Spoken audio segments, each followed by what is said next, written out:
Hey everyone, I would just like to share with you some thoughts and some research that I have done on Stravinsky's Rite of Spring.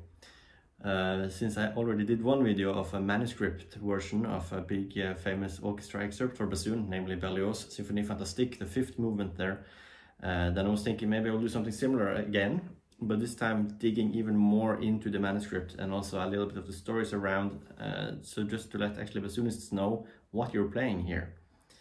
So, first of all, maybe some background info. As we all know, Rite of Spring, very famous work, especially for us bassoonists because of the way it starts. And even back in 1913, when it was premiered, Saint-Saëns was among the audience, and he just ran out on the street of Paris after, and saying it was basically misuse of the bassoon, the way Stravinsky wrote this opening. However, it is then quite fun to think about it actually only in 1921, so 7 years after, that Saint-Saëns wrote his bassoon sonata, which goes even higher than the notes written by Stravinsky in the opening solo of Rite of Spring. Also, just to set the record straight, many people believe that the solo in the start of Rite of Spring at the time was almost like a breakthrough because it was like unreachably high in the register for the bassoon. This is simply not the case. Because the highest note in the Rite of Spring in the solo is a high D. However, the highest notes in the bassoon in Rite of Spring is actually a high E, which comes much later. It's actually just before the second part starts, so in the ending of the tutti in the first act.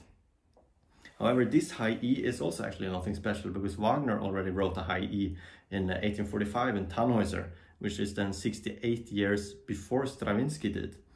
But even Wagner was not really the first one to write something up in this range. So if you really want to look on high bassoon playing or high range bassoon playing when it comes to the registers, then check out compositions by the bassoon virtuoso Karl Almenreder. Yes, Karl Almenreder, the guy who worked together with Heckel, was also a composer. He's more famous for developing the modern German fagot as we use today. But he was composing also. And if you check out his Opus 4, which is called Introduction und Variationen, so Introduction and Variations, that was already published in 1827. This is the same year Beethoven died. And in this piece, the last bar, the bassoon has to play a high C, so 1 octave above the Rite of Spring C. This is now, almost 90 years before the Rite of Spring was written. So I think by seeing this here now, also you can see the excerpt from Almenreder here now. I think we can say pretty clear that this range for the bassoon was nothing new at all.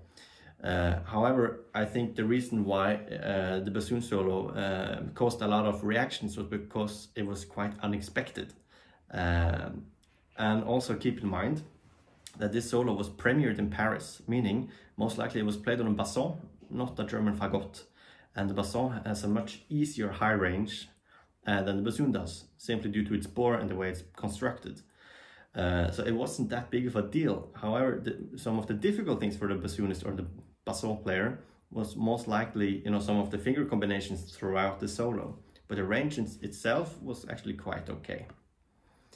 Anyhow, when it comes to the solo itself, then according to Igor Stravinsky himself, he actually found this melody when he was visiting Warsaw in Poland in a little book with Lithuanian folk music. And the Lithuanian folk music had been written down by a Roman Catholic priest known for his lifelong study of Lithuanian folk traditions. I will probably not be able to pronounce his name very good here now, so sorry for all the Lithuanian people watching this. Antanasushka. So for about 3 decades, Juška, he observed the Lithuanian people and their traditions and their folk songs, and he wrote down around 7,000 traditional songs, and he even wrote like a 70,000 word dictionary from Lithuanian and Polish. Anyhow, Stravinsky, he found one of his books which contained 1,785 of these songs that he had written down. And Stravinsky composed the bassoon solo from Rite of Spring based on song number 157 in this book. Fun fact, actually Rite of Spring contains several, I think at least 5 more melodies from this book in the piece. So So that's feel free to do some research on that if you can find out which ones. Anyhow, the original Lithuanian folk melody, which you can see here, starts on a high E, which you maybe notice. So actually the bassoon world should be pretty thankful for Stravinsky for transposing it down a third, because beginning it on a high E could be quite a challenge in comparison to a high C. Also considering in the melody you see here now, there's also some F sharps, or at least one jumping off from a C sharp, and it could be quite tricky. But if it was written this way, then it would probably have sounded more or less something like this.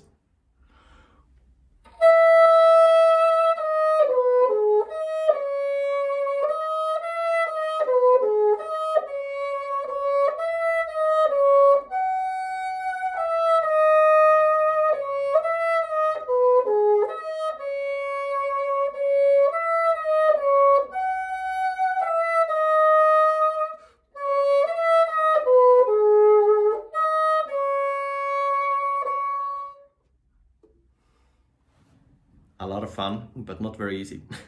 So now let's look on the way Stravinsky actually wrote this solo with his own hand. So now actually I will share with you the excerpt written by Stravinsky from his manuscript. This is also published actually by Bassoon as a facsimile. So I'm very thankful for Bassoon for allowing me to show this excerpt in this video, and also a big thank you to Igor Stravinsky's great-granddaughter Marie Stravinsky, who is also the president of the foundation of Igor Stravinsky in Geneva, Switzerland, who also allowed me to show this in the video. Sorry. So as you can see here, the very start of the solo is actually written as we normally have seen it in the published editions. However, in bar 5, there are two things written by Stravinsky's hand that is not in the published editions. And I personally have never heard this either in a performance.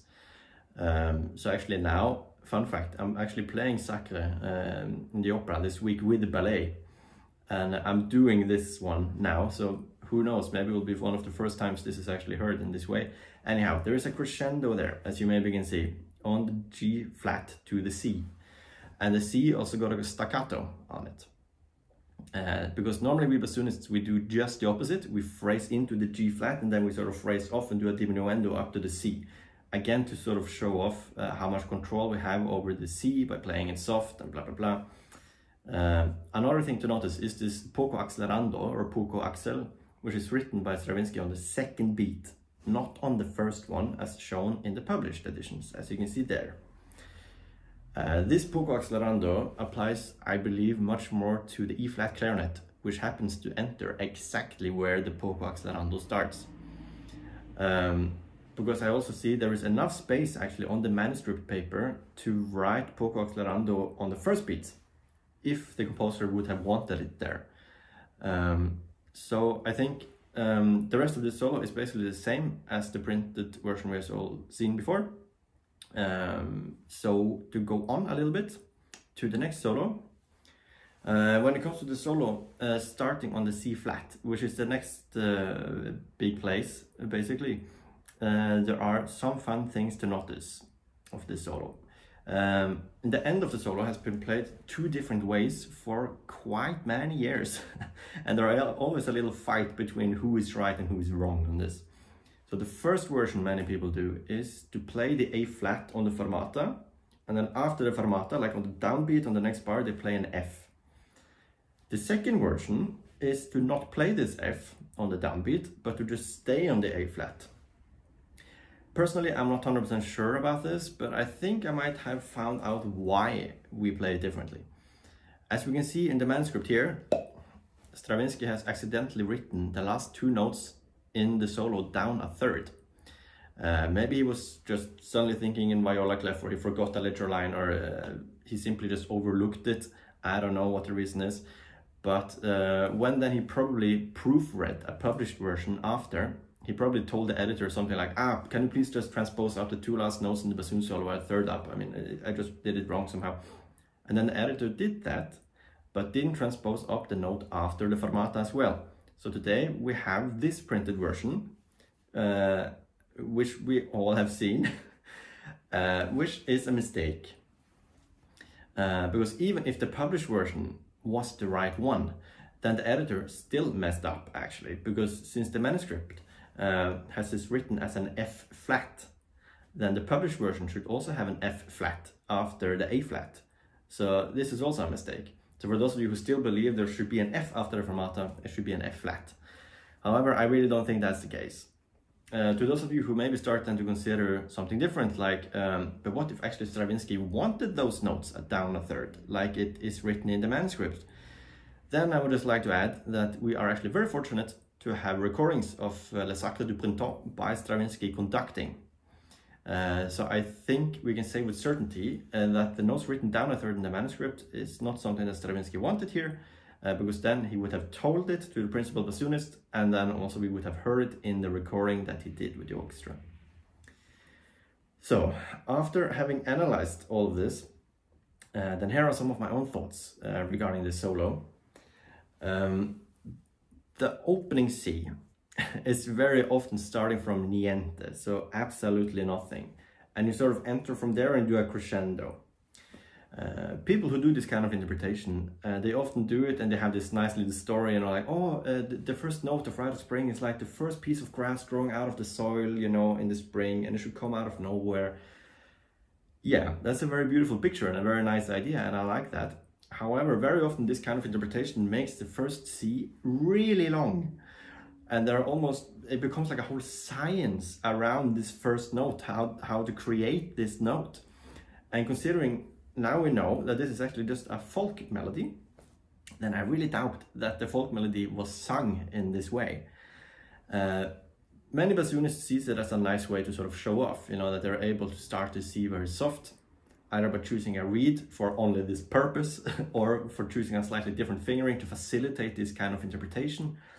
But actually from many other musicians in the orchestra that maybe don't know bassoon that well, then it can actually sound like just the opposite of a show-off. It actually sounds more like you're struggling to get the note. So personally, I would rather just start the solo and leave the long science behind the beginning of this note to maybe an audition interpretation, where you will play for other bassoonists in a jury who really understand what you're trying to accomplish with this. Also remember, it's a folk melody written by Stravinsky, it's not a Wagner aria. So there's no need to take all the time in the world and stretch absolutely every interval. We understand that this solo is a really big musical moment as an orchestra bassoonist, and it's one of the biggest things you will do in your career on stage in many ways. But personally, I would rather say try to leave your ego a little bit to the side and just play the folk melody. It's a really beautiful melody the way it's written already. So having said all that, thank you so much for listening to my little analysis and thoughts on the solo. In a more manuscript interpretation kind of way, maybe, than what most people are used to. So if diving into manuscripts of famous orchestra excerpts for bassoon sounds interesting to you, just like stuff we have done here now, then you might like to know that I'm currently working on a book called Manuscript Orchestra Excerpts for Bassoon.